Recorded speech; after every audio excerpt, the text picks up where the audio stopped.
خاله جان ممکن من به خانمون 1 ساعت تکک روم. پدرم بیمارند. تو چی؟ دکتر هستی؟ نه خاله جان. به این هم با واسطه تلفن ساعت‌های اشقتی منح میزنی. از پای کارت شو.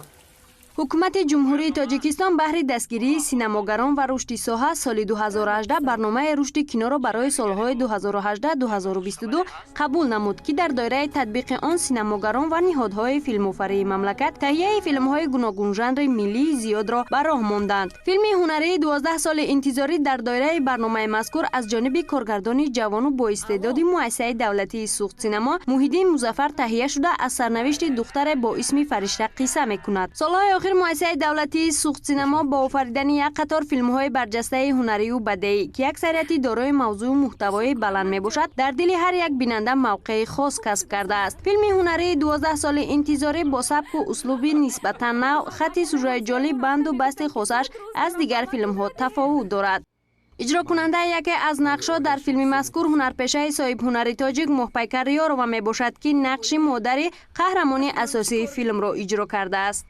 وقتی که این نقش روی نوار اومد و آن رو تماشابینان دیدن و بهای بلند هم نیز دادن. بهای آن رو دادن که حتی بود حالتی که وقتی که محیدین به من گفت که مرمای جان گفت ما واخوری داریم در خود همون شهر خوجند، واخوری با مخلصان با تماشابینان وایدی همین فیلم ولی احتیاط شوید از آنه که مبادا طرف شما یکم بگم اگر بادرینی و تخم پمیدور می همان نپرد. یعنی این علاقه درک از آن میزد که اون نقش تو همین درجه بود که مردم باورش کرد و نفرت هم پیدا کرد. هنرمندان مرکزی فیلم از چهره‌های شناخته تئاتر و سینمای تاجیک میباشند که با هنر زیبا و نقش‌آفرینی خاصشان در فیلم خیلی خوب ظاهر شده است. الو لبای مسئله پول چی شد؟ چرا خاموشی؟ فردا ساعت 7 صبح تو را در نزد کوپروک دوم انتظارم. به نغمه تمام.